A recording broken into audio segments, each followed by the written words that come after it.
2019, il y a le 20 décembre. Qui va beaucoup à 10h20. 2h. Qui m'a quitté les nandas pour y grand frère dans la pasteur pour tout camarade de chambre. La Kitokimos. Les quartiers Ndobi. Avenue Kitokimos. T'es quartier Kitokimos. Quartier Ndobi. Quartier Ndobi. Ndobo. Ndobi. Ndobi. Commune Selemba. Tant que nous qui maquillé là, dans la chambre, dans la grand frère na ya pasteur pour tout camarade de chambre. La va dire que bien moi elle est mon bain. Miracle. Na yo qui est azul dimaté. Na yo qui va répondre dans la carte la police hypercrime. Tout l'abri va mon chambre. Tu vas dire que bima na salon. Tout quand la porte là pou babuki porte. Tout bakoti. Donc bakoti na papa na biso maman na biso ko bezo ba fille emele to telemi. Bazo mona sport mutu bakosabise le. Babimi lokola libanda. Bato batiaki libanda ntango bayebisi bango bazo misu na kata ndako. Bayeba moso kosabise na nga bango bazaki libanda bapesi signe kata. Bala moko bakoteka na ndako balingama tout justement. Tanti toyebi te yo pesa biso bongo. Bala moko mbata pa na nga bakangi nga bo bakomema nga ti na chambre bake bazwi saki na nga yango ezalaki wana yango bali baoseya nga pesa ngai combo bamoseka combo biso koto babata 5 heures combo yodotala na airport na kobima bazwi na combo pesa biso kode nayesi bangoke nomolisa na machine lalisi biso nyonso na salon babandi opération na kati ya chambre na biso bazwi biso 11 kabelo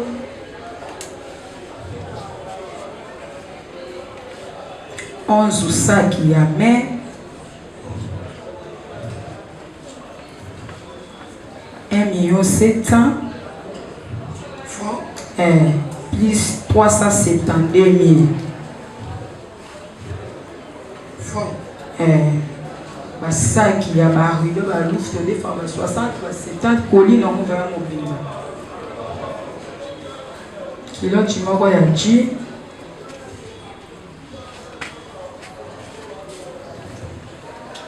Bluetooth mona sumba 25 000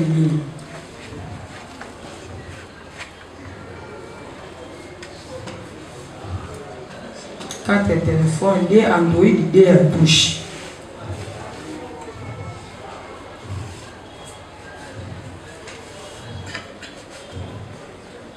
montre ya or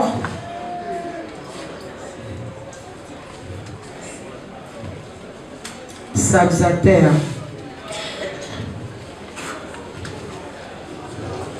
TV attendez pour ces cycles bakena ngo oya tanto ya munene bakoka ko longote na mi wa beta ko machette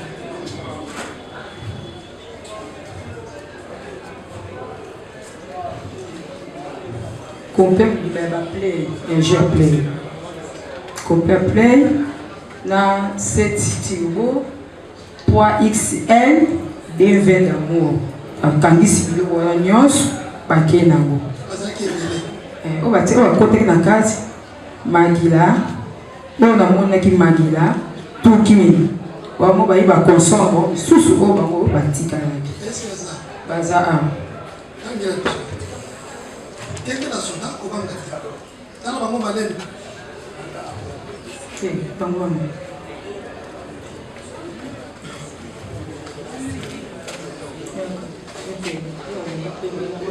Papa, so il m'a dit que tu n'es pas ni pas les caca. Oh, madame, bon, on va y aller goûter le bon. Le bon, on va attendre. Eh, bah, on va quand même y avoir. On va quand même y avoir. Baza 6. Ah, 6. Eh. Tanga mango. Tanga mango, ma lèvre de comment gâter. Oh, ya ah.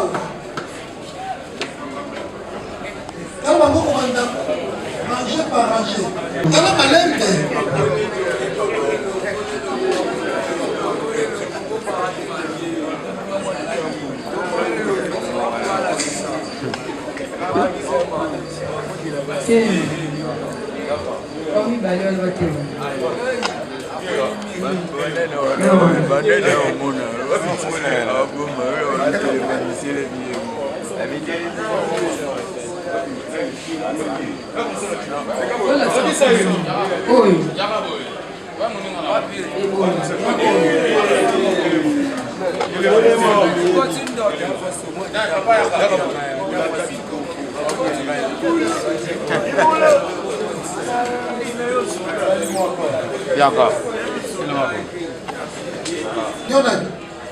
Deuxième classe qui lui fongue le trésor. Qui? Soudain de deuxième classe, mais avant à qui vous de gloire. Non, tu. Finito là. Tu. Sunde Monga. Tu. Le mfutu qui est la Bukoko. Tu.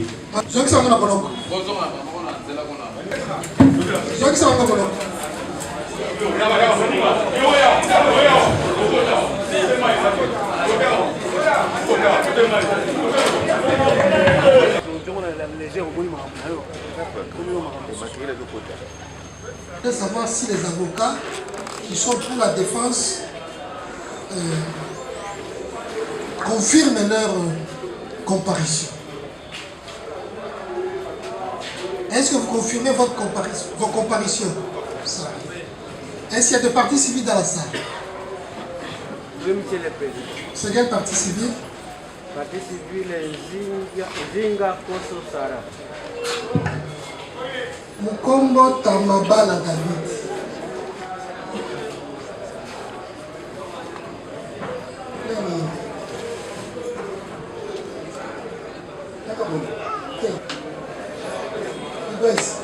Vous cherchez ses supérieurs. C'est un mandat contre lui, comme ça il va comparaître.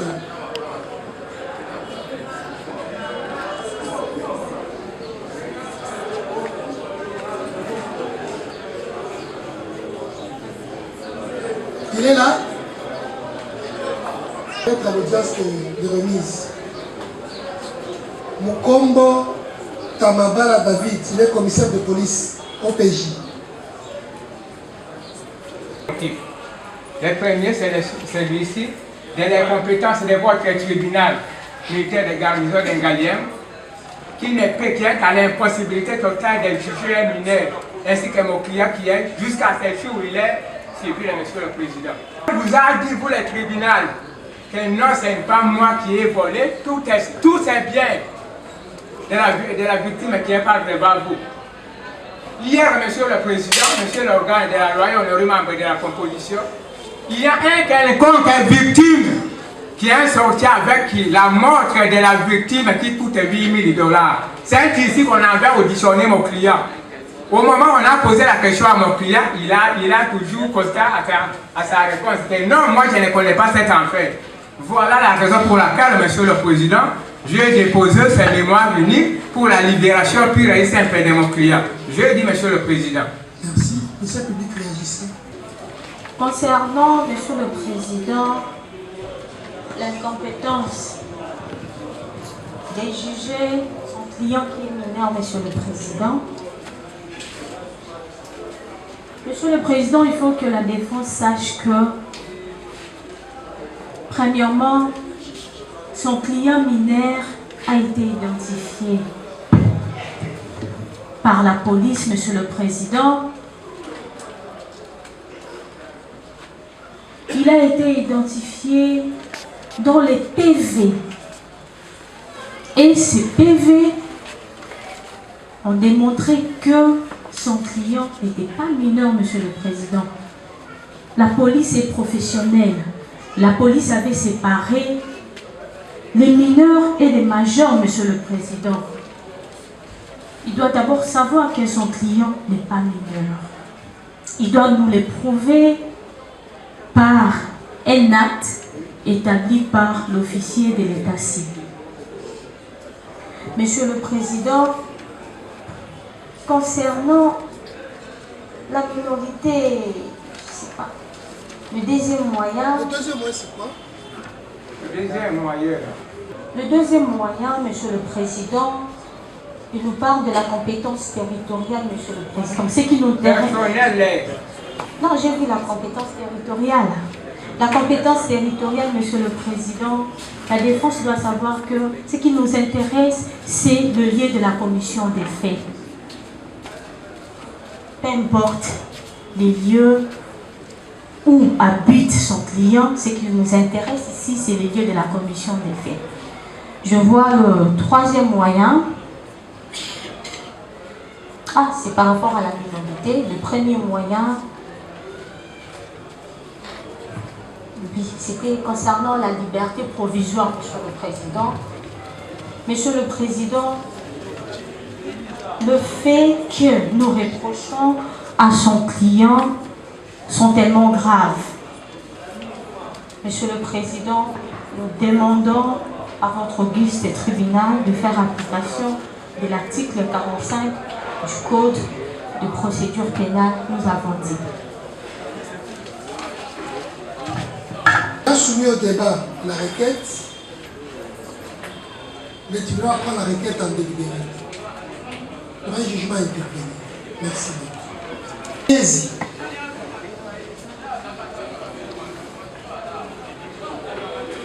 Louvi Loutou. Jean. Mbenza Zebe. Louvi Loutou. Matite.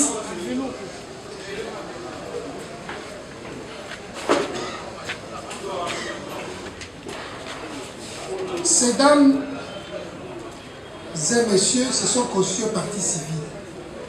Mesdames avocats, tokobenga moko na moko. Soki tobengi yo, tokoyebisa biso likambo ndenge elekaki. Wapi, mokolo nini, basalaki nini, nani to banani, toyokani bobanga te. Bosi ya makasi ya motuya bosi boye, boaki kobanga, ça c'est ce que la justice veut. Maintenant, il faut bosamba, boyesa biso likambo oyo memi bino awa, esalamaki ndenge nini, mokolo nini, wapi na banani. Toyokani, ça va. On va commencer par Madame Niezi Sala. 19 décembre, pour le 20 décembre. La nuit. Moudou, il y a le 19, il y a le 20 décembre. La nuit du 19 au 20 décembre. Oui. Voilà qui va Moudou, à vers 10h20. 2h du matin. Nayoki makelele na ndaku ya grand frère na nga ya pasteur otoka mana ba chambre. Eza wapi? Na Kitoki Mosi. Eza quartier? Ndobi. Avenue Kitoki Mosi. Te quartier Kitoki Mosi. Quartier Ndobi. Quartier? Ndobi. Ndoko. Ndobi. Ndobi. Commune? Selemba. Ok. Tango nayoki makelele na ndaku ya grand frère na ya pasteur otoka mana ba chambre. Na bandi kobela mwana ya mobali. Miracle. Nayoki ye azondima te. Nayoki bato barépondre kaka na kati ya ndako yango. La police ipekri.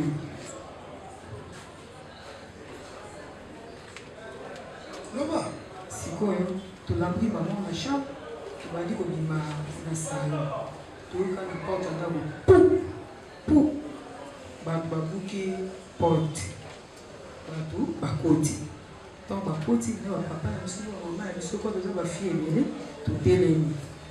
Bazomona sikoyo motu bakosadise lelo. Babimi lokola libanda. Bato batiaki libanda ntango bayebisi bango bazongiso na kati ya ndako. Bayeba moso kosadise na nga bango bazaki libanda bapesi signe 4. Bala moko bakoteka na ndako balinama tout justement. Tanti toyebi te yo pesa biso bongo.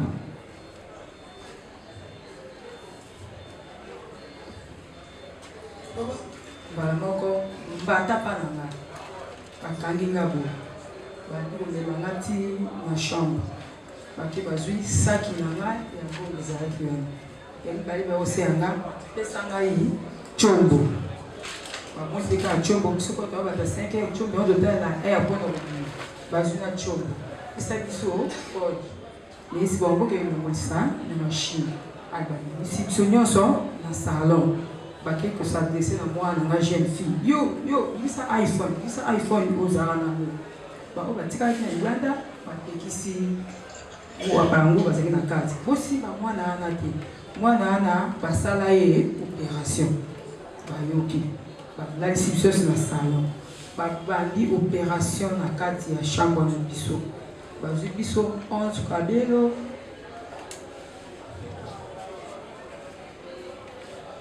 11 sacs il y a mais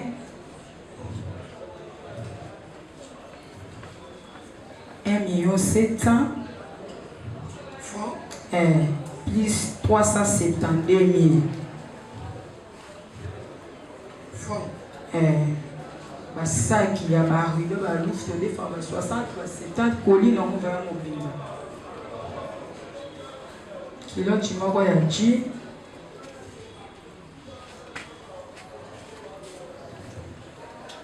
Bluetooth, moi, on a souvent 25 000.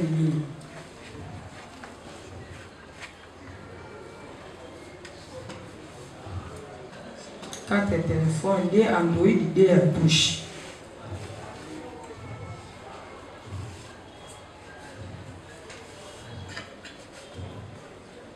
Montre à or.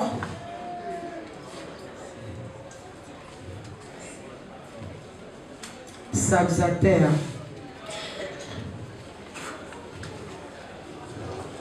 TV attendez pour ceci. Baké nango. Oya attends-toi à mon aide. Pourquoi que le monter na mire va bêter en machette.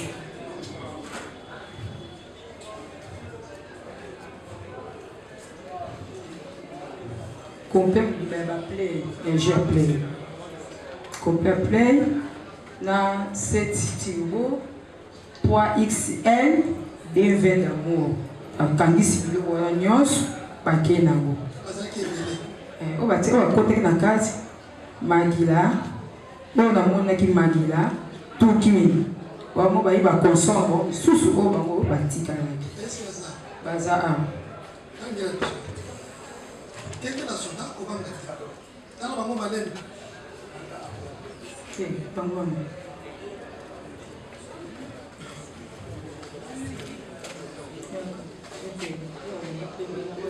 papa so iba tengi tele mayo moko ni bale kaka oh mala bango ba yebi groupe na bango tika bango ba tanga na ba oye bakanga mi awa bakanga mi awa baza 6 awa 6 tanga bango malem de ko banga te oya awa tanga bango ko banga ranger par ranger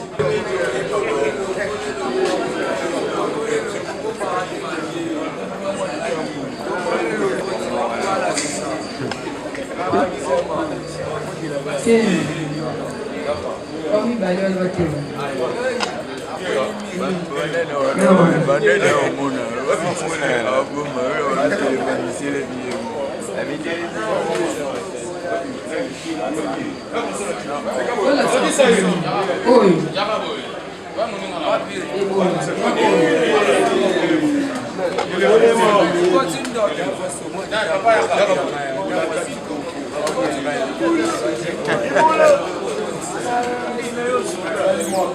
D'accord.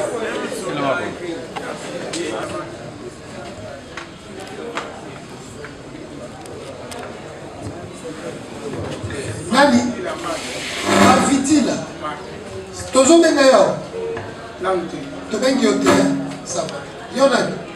La deuxième classe qui lui fongue le trésor. To benga ki yo? T. Soudain de deuxième classe mais avant à qui vous de gloire. To benga ki yo? Non T.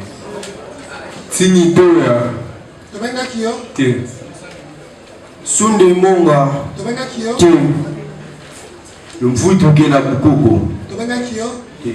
Madame, yaka vendredi. To yokani? Zongi sa ngona bonoko. Hein? To sela bamba ko ka vendredi. To yokani? Yaka vendredi. Zongi sa ngona bonoko.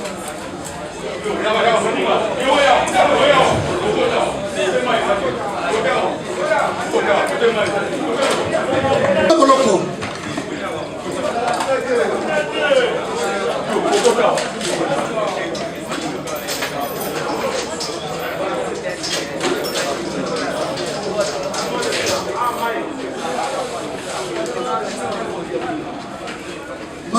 Jean. Mambombo Jean.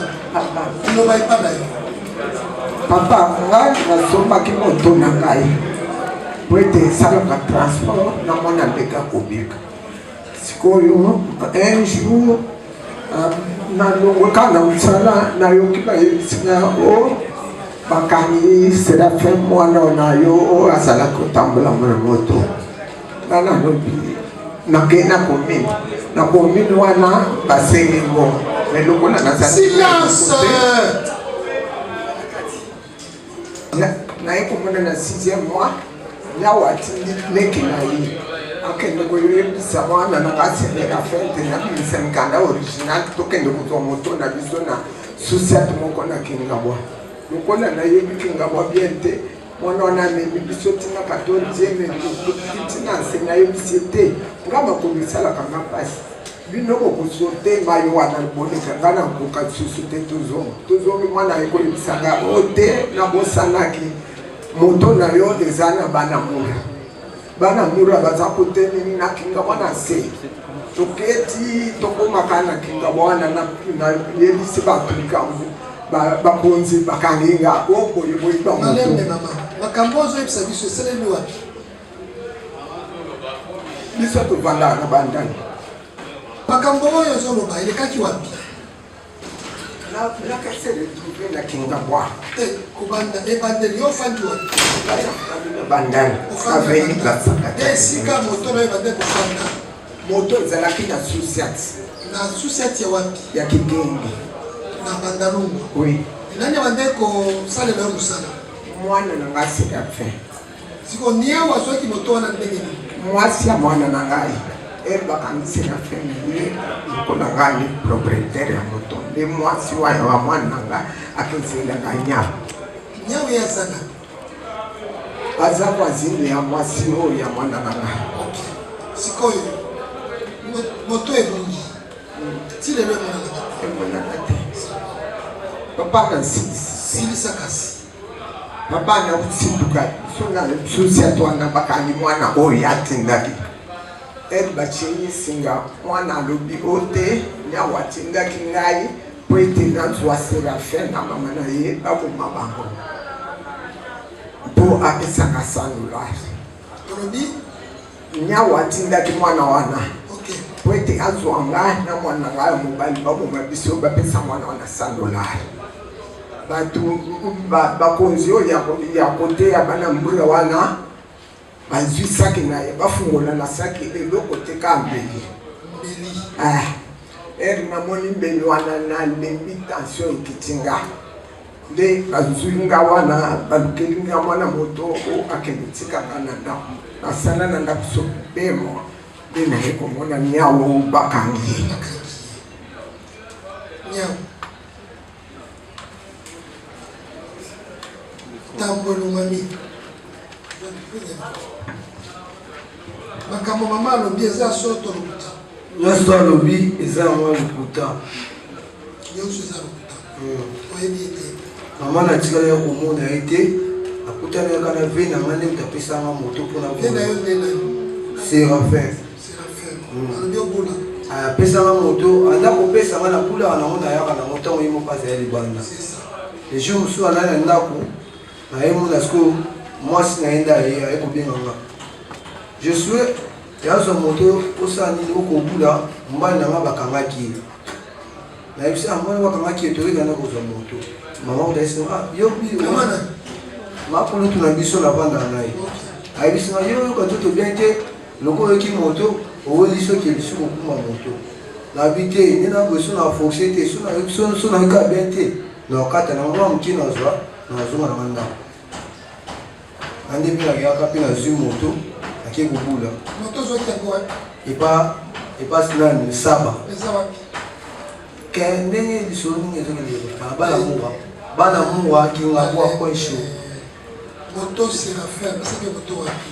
moto efandaka na bandani na parking na biso ya timasi nde esika ozwaki moto tobandi na esika ozwaki moto na Bandalungu sikoyo ekomi na Kingabwa ndenge nini? nde tobulaka oui nazwi client naketiki na limité 7e ayesinga nde naza kona akita kokotoa mosika na biloko ebele oyo oyo azalaka na bakarton moko azalaka na moto moko aza washima boye asinga ndenge naza boye na biloko ebele boye tina kati ya kuna elanga so oza ata okati ya mai nase nikinga bongo okende place owenza mbila tobandi okende ntina wenza mbila okindisa nazo kitie kaka boye bato baebimelanga wana ke oyo moto na bango moto na bino moto na papa na betama bato nani nde babimela bato oyo baza na parking wana mpasi na ya kotika bazwi moto na betama baminga ntina la polisi wana ine na moto bandi kotortirema nini oyo ekukananga na koza makambo wana moto sikoyo eza wana moto etikala apeka kuna siko bana mura bakoti awa ndenge na lisolo bana mo wana baza bapolicien baza bapolicien ekomi ndenge nini kobeta lisolo ya bana mura ke bango bazwaki moto bango nde bakamanga moto yolobi bacivile nde baza na bazwi moto bacivile oyo bakamaka ngai oyo nakutana bango na parking ntango nayeki c'est votre client.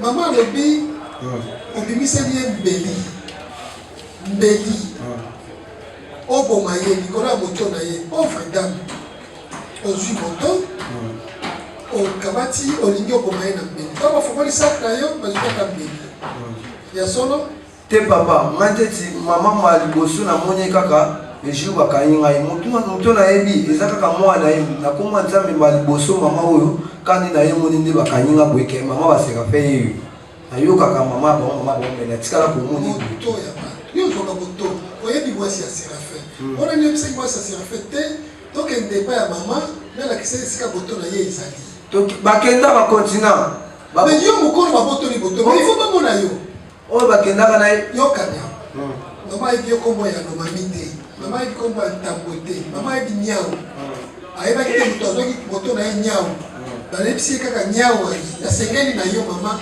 bakende boye nyau akoboma bino bafongola boye mbeli mama mbeli ya ndeni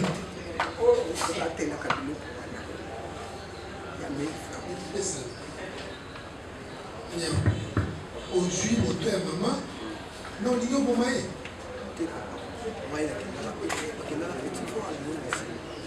mama solola lisolo ya mbeli mpo bokoba na mbeli ezalaki nini bakena biso na mwana oyo atindaki mpe ya kozwa moto baya na mikanda ya original ok donc ye atindi batu boya na mikanda original bolakisa soki moto na bino ok ere tokei na njili na se na njili nga namoni na bosote te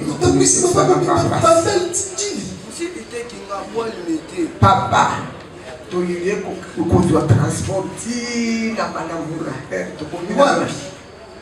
nakinga mwana nse omonaki banamura yango oui basoda to bapolisier basoda ntango okutani na banamura otuli bango nini bayebisi bango na ye koluka moto nanga awa bayebisika eloko nini ezolakisa te moto eza ya yo ngabina nza na mikanda napesi bango mikanda bakonfiske mikanda balobi mikanda etali biso te yo oyeba moto ngabi te okanga porte te puiske nayebi eloko te lokola naye na mikanda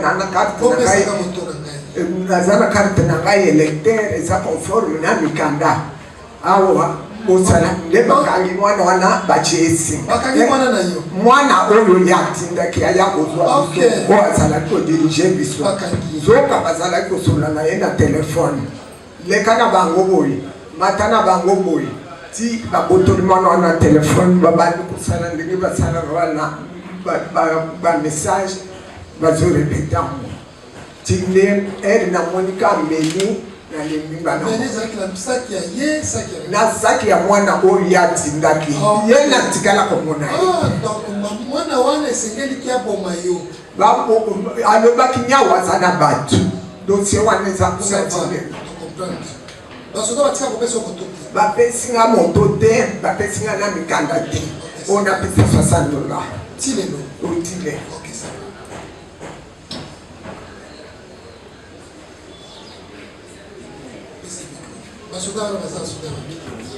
wetambila bana mura kombo na wakoma bana mura baza ba policier baza ba soldat qui a pas de ce mot ba policier oyebi kuna on va quitter des petits frères na ngai o ala ninga na sima o matikeli libi oyebi kuna ni makambo meli to bido kola na moto ofandi wapi saba lelo toza vendredi na tongo na ngonga ya tongo avant kokoma awa yo yakala biko na ndako yokani maître vous avez réagi? Demander au tribunal, comme la partie civile connaît très bien l'endroit, si par le truchement du tribunal on peut sur les faits. Sur les faits, on n'a pas. Le reste là, c'est le tribunal qui va aider cette dame à retrouver sa moto. Mais le reste, c'est sur les faits. Sur les qui faits. a amené la moto à disparaître. Sur les faits. Sur les faits, monsieur le président. Le reste ne vous concerne pas. Sur les faits, monsieur le président, nous constatons que par rapport aux menaces, au couteau que la partie civile vient de dire, c'est une mauvaise direction parce qu'elle n'a jamais vu mon client. Je sais que c'est la bonne.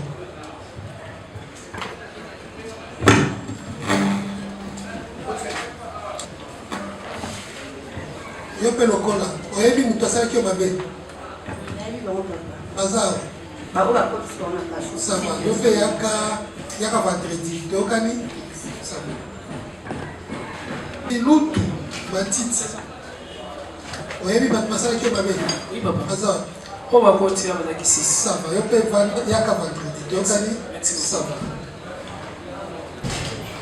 voilà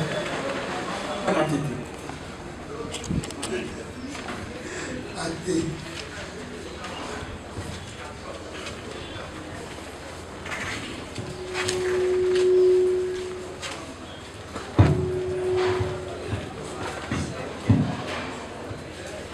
ministère public des faits Chombo mafuta exaucé 59 non 59 c'est Kalengai Tombo oui appelé aussi appelé Chombo Chombo c'est 58 Chombo mafuta. Tout ça va liboso.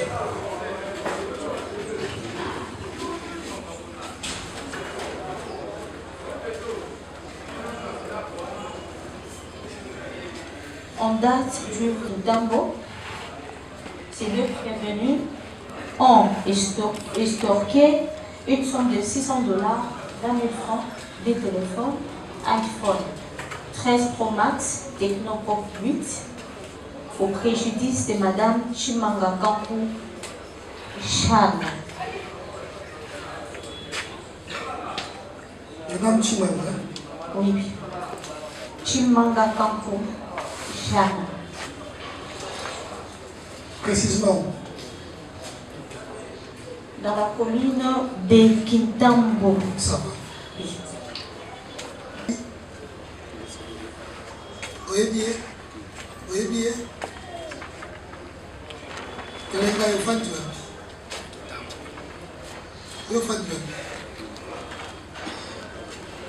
wapi ezoloba te le micro mais ouvrez le micro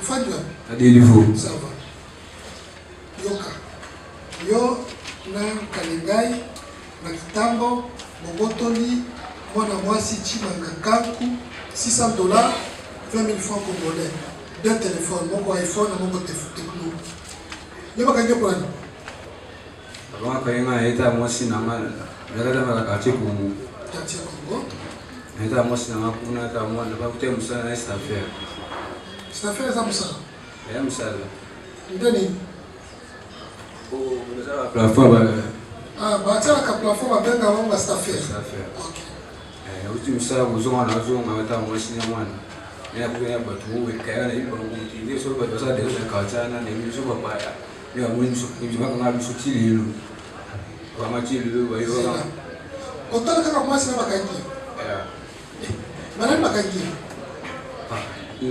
nyongela kwa na ibo mpete kaya kana nzela tala po bakanga bakwebe so tilani bakangi yo kibaba kima na nzela loma ndio ndio kuleta bakilelo Bibi wa munega ni aletaki.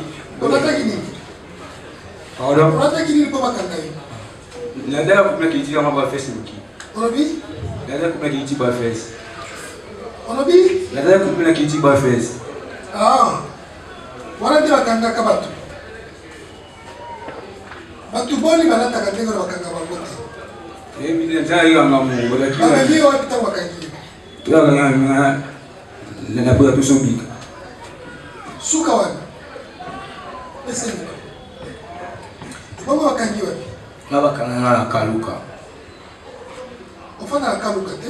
Oui. Reno sali ko. Travaux. Travaux ni.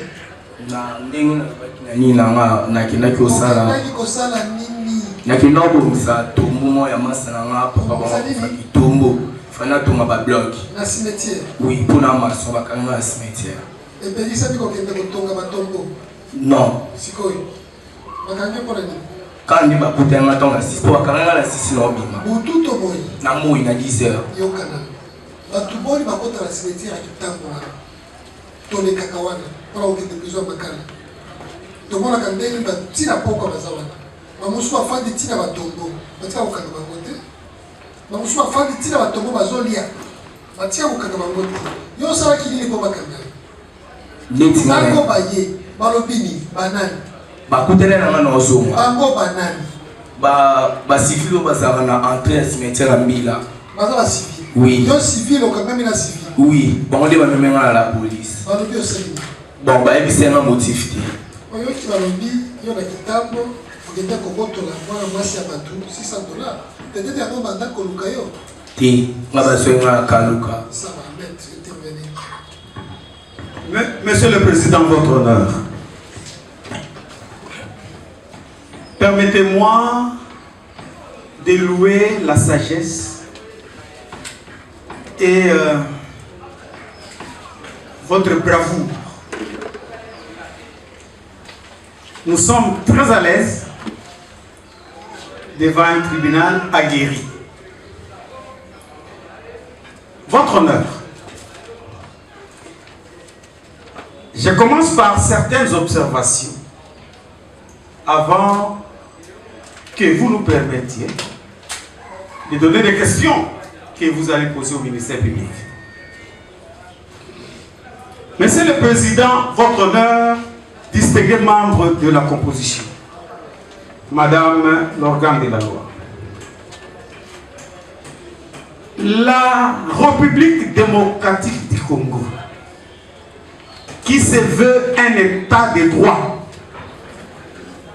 a lancé, et nous avons aimé, et nous continuons à aimer jusqu'aujourd'hui, Opération Ndobo, Opération Arrêté.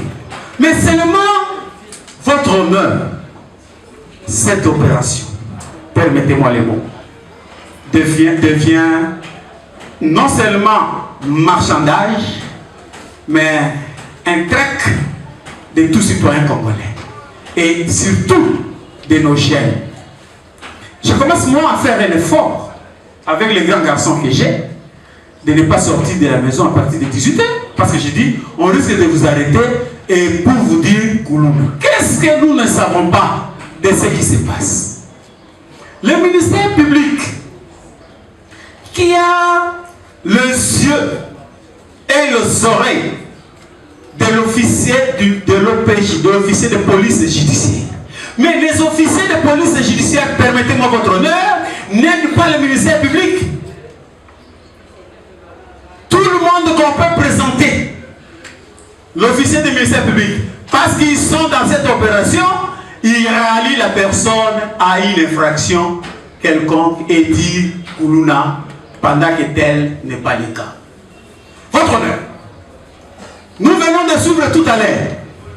L'on vous a dit ici qu'il y a une dame qui a perdu des iPhones et $600.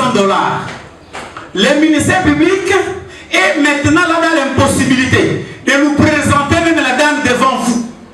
Vous croyez, j'ai vu ici le parti civil en train de défiler. Quelqu'un qui a perdu des iPhones et $600 ne vient pas suivre et laisser les personnes souffrir, en train de croupir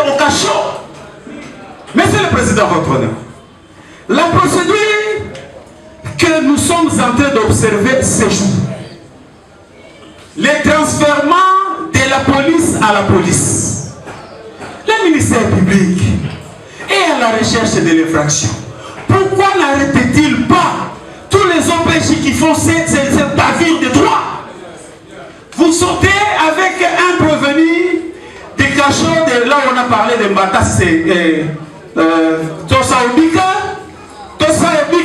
envoie une autre police envoie à l'Ipekine, et ces gens quittent de police à la police. C'est quelle procédure? Et le ministère public qui fait quoi pour arrêter cette hémorragie? Et ces gens font 7 mois. Je vous ai dit l'autre fois à une audience que même la fragrance perd son sens d'être. Votre honneur. À chacun de ces 2 personnes, ils ne se connaissent pas. Chacun habite là où il est. Mais aujourd'hui, le ministère public s'est mis debout pour vous dire, appelez aussi. Vous appelez aussi quelqu'un qui ne connaît pas l'autre. L'on ne vous mettra pas, vous, votre tribunal tel que je connais votre tribunal. L'on ne vous ramènera pas à une erreur. L'on ne vous ramènera pas à des désordres de droit. Les droits doivent être respectés. Vous savez, Monsieur le Président, pourquoi, depuis toujours, il y a eu ce respect OPJ, parquet et tribunal. Votre honneur, vous êtes devant nous ici, mais vous êtes des dieux. Vous êtes des dieux. Vous allez rendre la justice qui existe. Au lieu de traîner ces petits enfants ici, chacun se débrouille de sa façon. Celui-ci a son enfant, celui-là a son enfant. Il dit même, il venait de voir son enfant. On l'arrête de 5-6 mois. Cachot, jusqu'à aujourd'hui. Nous qui parlons ici, c'est un sujet. Moi, je suis fort. Mes confrères ont des cachetés. Moi, je ne supporte pas l'odeur. Est-ce qu'ils mangent? Ils mangent de quelle façon? Visiter, c'est l'argent. Tout, c'est l'argent. Monsieur le Président, votre honneur, la durée de la détention dépassée. Mais le ministère public vous présente vous ces gens. Est-ce que le tribunal peut poser cette question au ministère public? Et nous allons nous réserver le droit de répliquer à tout ce qui va répondre. Peux-tu nous dire, je parle du ministère public, peux-tu nous dire les lieux d'arrestation de chacun? Le lieu d'arrestation. De chacun, c'est-à-dire? Non, mais c'est maintenant, moi je parle de mon client. Quand vous dites de chacun, oui, que le ministère public me dise, mon client, la culotte descend. La culotte descend. La culotte descend? Oui. Vous avez vu là où il a tenu? Il a touché la vie.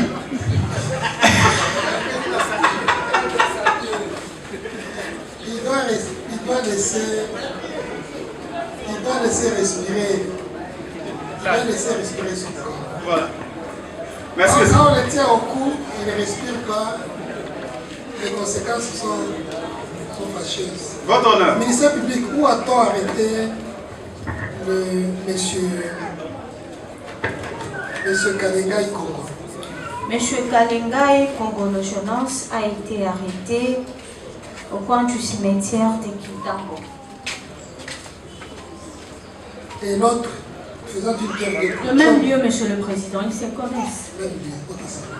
À cette arrestation et à l'audition, d'ailleurs nous le savons, ce qui se passe aujourd'hui, à cette procédure. Après l'audition de l'OPJ, l'auditorat n'auditionne plus. Ils font foi au PV des OPJ. Est-ce que le ministère public nous paie ici, devant votre ministère public, nous donner la déclaration de la partie des victimes?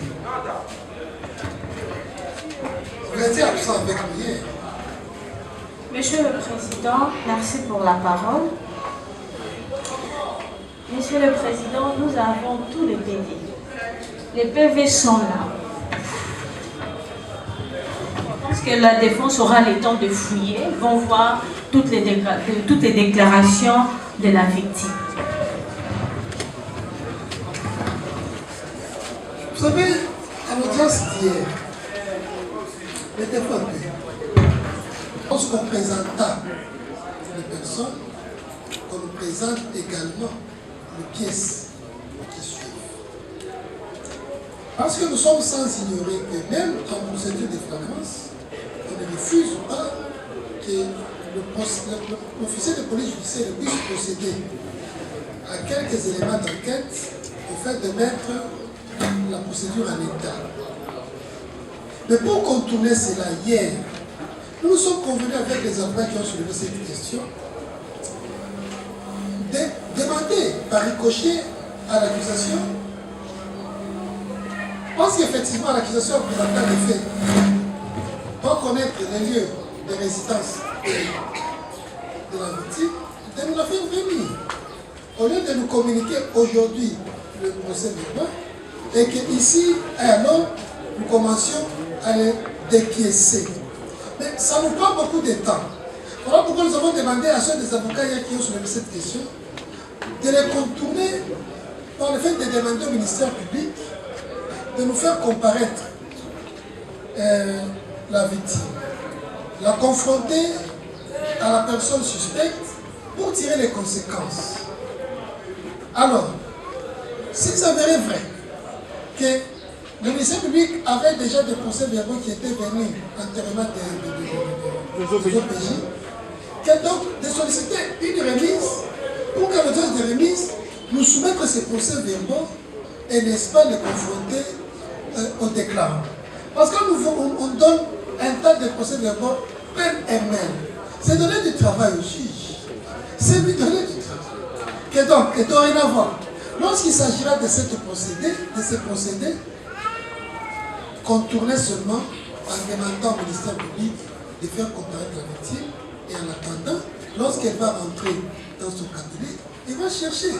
Parce que maintenant, lorsque la victime ne comparaîtra pas, elle aura déjà, le ministère public aura déjà trouvé les pièces et venir à l'audience de lendemain que monsieur le président, s'agissant de tel, parce que c'est le cas, vous nous amenez à la loi. La loi, c'est l'article 244 du Code judiciaire militaire qui nous renvoie à la lecture des procédures. Et c'est tout. Nous allons contourner et en bonne intelligence remettez ces procédures. Cette question restera à remise. Si le ministère public ne nous fait pas comparaître la victime, il cherchera lui-même le procès-verbaux y afférent et nous allons le confronter à la défense. Honneur au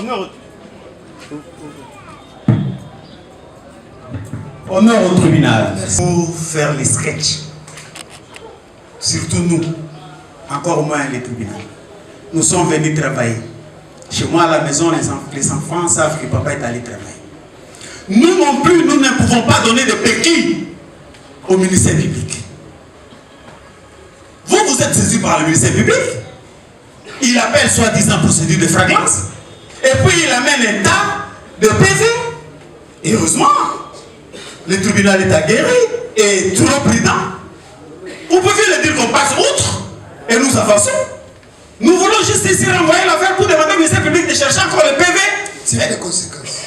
Nous allons tirer les conséquences en avançant, monsieur le président. Avançons. Nous n'avons plus besoin de la victime. C'est seulement parce que peut-être votre tribunal aujourd'hui n'aura pas le temps de nous entendre pour plaider. Nous sommes prêts de plaider dans des coups déterminés. La dernière question, monsieur le président, votre honneur. Comment associe-t-il les deux prévenus? Concernant la victime, apparemment la défense ne s'est pas sécurisée, monsieur le président. Tantôt il veut la comparution de la victime, tantôt il ne veut plus. Or, les victimes étaient là, monsieur le président. Monsieur le président, d'autres victimes, par peur des représailles, ils ne veulent pas se présenter parce que ils sont là et leurs amis sont dehors. Ils ont peur. Après ici, ils vont être attaqués par leurs amis, monsieur le président. Concernant le lien. Ah, les liens, monsieur le président, les deux prévenus se connaissent. Ils ont opéré ensemble au niveau du cimetière de Kintambo, monsieur le président, où ils ont estorqué $600 20 000 francs, deux téléphones. La première marque, c'est iPhone 13 Pro Max. Et la deuxième marque, c'est Tecno Pop 8. Le ministère public n'a pas parlé des iPhones. Et la dame, Madame Chimanga Kankou Chanet, était en compagnie de son mari Goichi Bangou Fabrice, Monsieur le Président. Ils étaient attaqués, terrorisés par ces deux prévenus, Monsieur le Président. Qui ici peut ignorer le phénomène Koulouna, Monsieur le Président? Qui peut ignorer? Monsieur le Président, nous, ministère public, nous disons toujours que la police est professionnelle. La police ne peut pas arrêter n'importe qui, Monsieur le Président. Si les deux victimes, Madame Chimanga et son mari, se sont rendus à la police parce qu'ils ont vu que, en tout cas, le danger était permanent. Ils ne pouvaient rien faire face à l'attaque. Ils sont allés voir la police pour les aider à retrouver les deux délinquants devant vous, Monsieur le Président. Ce sont eux. Et ils ont opéré ensemble, Monsieur le Président. Il ne faut pas nier le travail de l'OPJ quand même, ni le travail de la police, l'opération d'Orgo, Monsieur le Président. L'opération là qui consiste à traquer tous les inciviques, Monsieur le Président. Et les deux Koulouna étaient là présents quand ils ont attaqué Monsieur Chibangu Ngoyi et Madame Chimanga. Nous avons dit. Les faits sont aussi clairs et limpides. Le ministère public a libellé les faits. Il a reproché à vos clients des faits. Pour le ministère public, ils les ont commis ensemble et équitable. Vous avez fait poser des questions. Le tribunal a entendu. Vous tirez les observations et puis les conséquences nous évoluons. Sinon, effectivement, nous sommes en train d'instruire. Voulez-vous qu'on prenne tout le temps pour vous alors qu'il y en a autant qui sont derrière? Je chute. Tout en répondant à ce que le ministère public venait de dire. Mais le ministère public m'a mis à la bouche ce que je n'ai pas dit. Le ministère public m'a mis à la bouche ce que je n'ai pas dit. Je chute. Votre honneur, appelez la police professionnelle, nous acceptons. Mais nous en connaissons en grand nombre. Regardez ça pour votre plaidoyer. Je chute. Je chute. Je chute en disant ceci. Le ministère public venait de vous dire. Il a dit que la dame était avec ce monsieur. Ce qui est contraire à lorsqu'il a présenté les faits. Contraire. Je vais tirer les conséquences. Je vais tirer. Mais j'ai une question à poser. Mais donnez le micro là-bas. Monsieur le Président. Nous vous retirons la parole. C'est nous qui accordons la parole. Ou bien nous n'avons pas la police des débats, on change de casaque. Donnez le micro. Merci beaucoup, Monsieur le Président. Pour ne pas abuser de votre temps qui est si précieux. Mais quand vous êtes dans le narratif là, c'est abuser déjà du temps. Quand vous commencez par les préliminaires là, c'est abuser du temps. On est au tribunal. Je passe directement à la question. Est-ce que le ministère public peut nous dire l'heure? L'heure aussi. Oui, mais oui, ça compte, Monsieur le Président. S'il vous plaît. Gardez ça pour votre plaidoyer. Si vous connaissez l'heure, gardez ça pour votre plaidoyer. Vous savez, on a dit ici qu'on ne donne pas de béquilles. Le tribunal ne veut plus aussi donner des béquilles à la défense. Si vous voyez dans le mur de l'accusation et de la fissure, pénétrez. Gardez autre chose pour la plaidoirie. Dis, ok, d'abord. Le prévenu numéro 88. Ça sera maintenant donné des béquilles. On n'aura plus la police des débats. Ça sera les avocats qui auront la police des débats qui viendront appeler les affaires alors que c'est une seule affaire. Allons-y. Lydie. Maselenga numéro 10 aussi. Maselenga Disei. Maselenga Samba.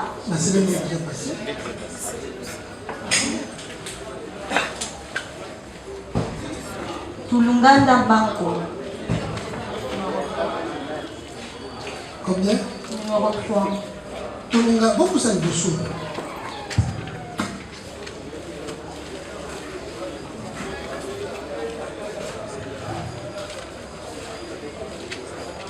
Masu Zumba, 73-74. Soli. Masu, il est sur la liste des mineurs.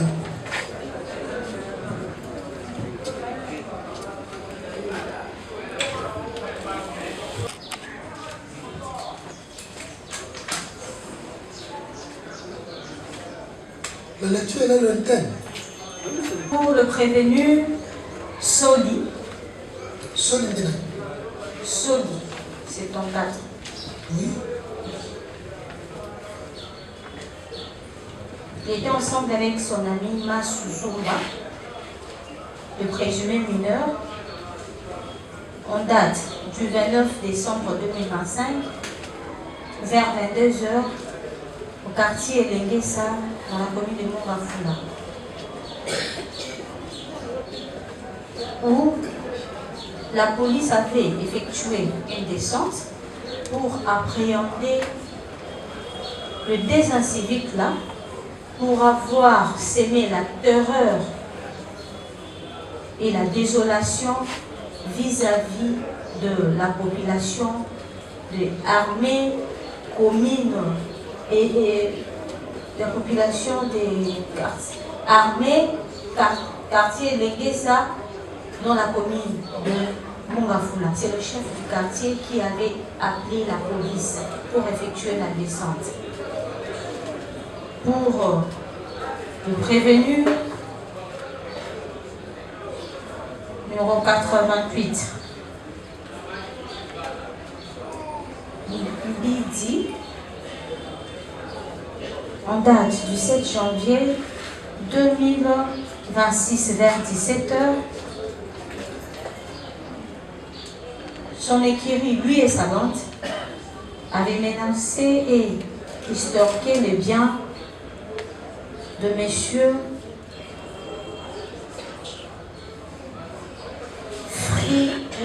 Frida et ainsi de monsieur Frida, le téléphone Spark, Techno Spark 7, une somme de 150 000 francs. Et le bien de son ami aussi, monsieur Bénet, une somme de 35 000 francs, un chargeur, 2 parfums et un téléphone.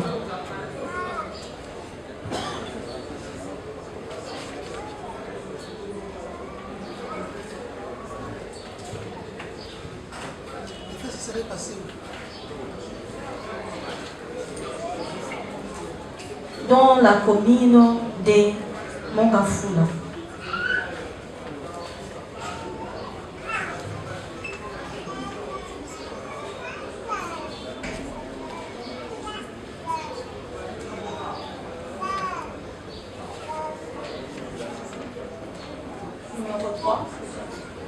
Numéro 3. En date du 22 décembre 2025, aux environs de 3 heures, le prévenu s'est introduit dans le domicile de Madame Josie Matondo-Ruit, 6 sur Ngamanganya, au quartier Fini, dans la commune de Boum. Ils ont emporté un téléviseur de marque Sony 32 pouces et un téléphone de marque Techno Spark 19. Ils ont été arrêtés le même jour.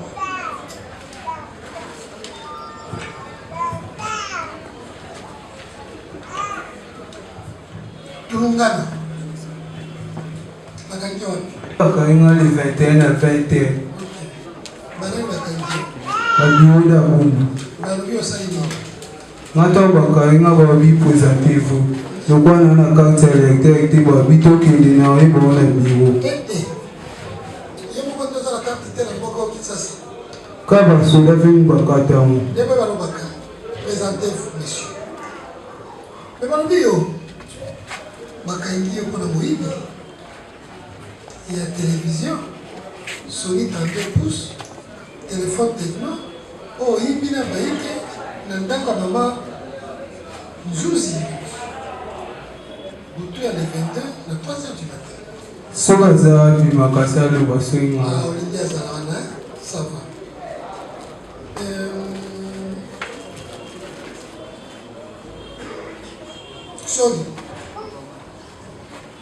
Soli bakangi wapi? Bakanganga na elengesa na belingi elenge. Ba ngazali chauffeur à moto ya 3 pines.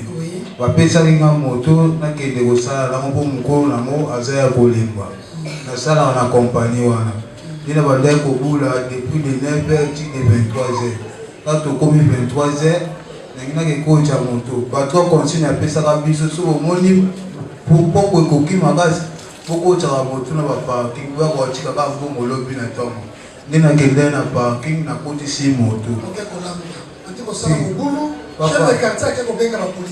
wana eza mai te nayebi makambo wana te nga na bandai kobula tala moni ere elekani 23h na kati papa nake kokotya moto nde jipe bakanganga le 27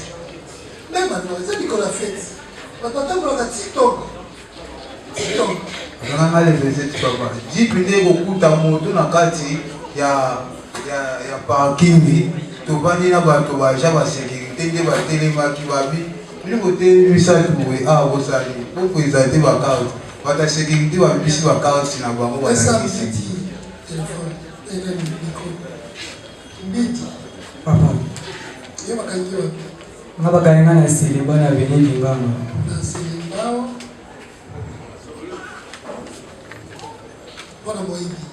te Monsieur Frida a mis ce téléphone à Spark 7, 150 000 francs congolais.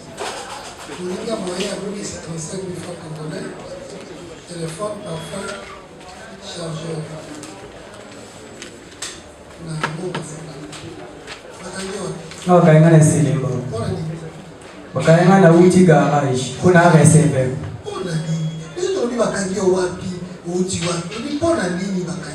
Bakaya kasi na uti gawana esi. Pona nini? Bakaya. Namo baye kokanga ba kwa bisoto kangiyo pona. Kasi nga bakanga de la basoja bitambula tambula. Ngapena kitina na kana uti gawana. Izaki abaya ba 18 donc ba 18. 18. Monsieur, on est ça 18 mais mademoiselle, elle est le la stade. Il est ça des cinéma bakaya. Même na cinéma. Tout cinéma au des awezi. 18h c'est vai. Bakwaza na balabala. Bazoteka masanga, bazoteka malina, jus, tout ça. Bakwaza ebele. Alors. Kana expliquer des idées bakangela yango. Bona nini? Kama kainga babale tuni bobo kangela po ituki owe bongo. Ata ko na police oyebaki. Tilelo. Sikoyo. Yo. Naba mosusu. Botoli. Monsieur Frida. 150 000 francs congolais. 35 000 francs congolais à Moninga Naye. Téléphone Naye. Téléphone à Moninga Naye. Parfait.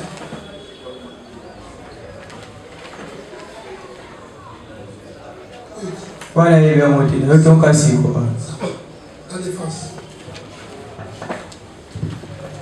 Monsieur le Président, nous avons des questions à faire poser à l'organe municipal.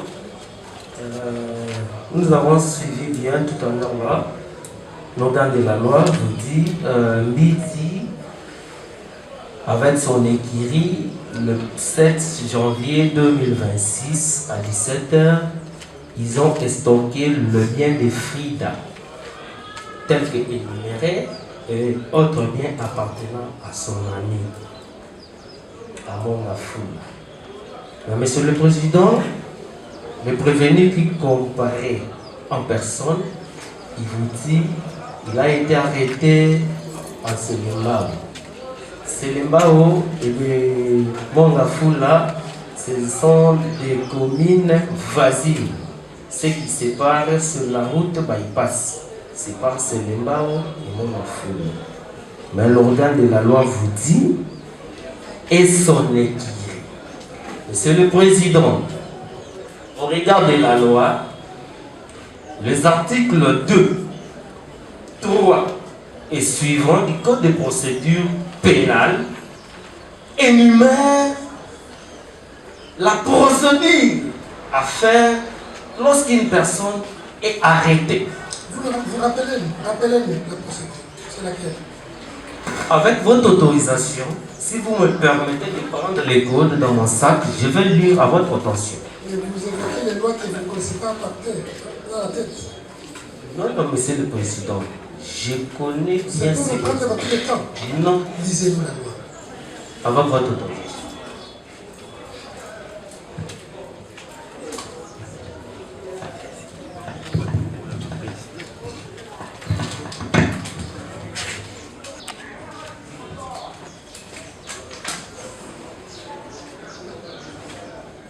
La lecture est lointaine.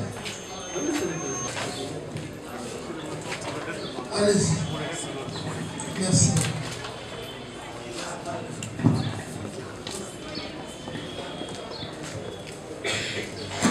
Ça, c'est un code.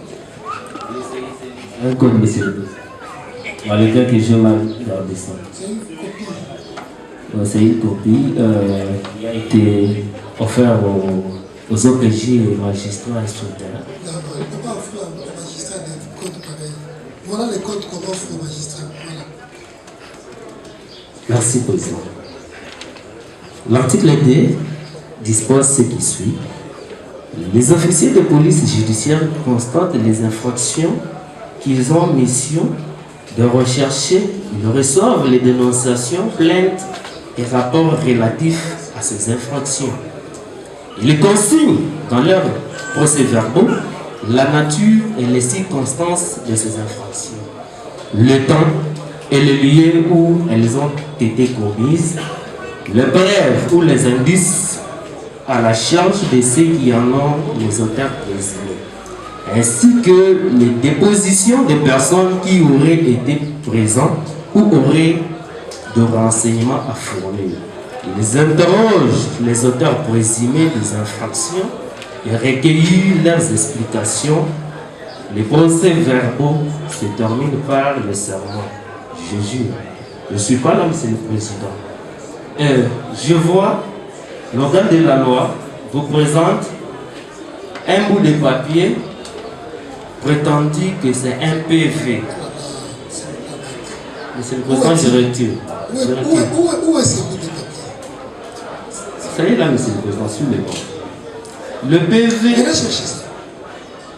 Si vous m'autorisez. Venez.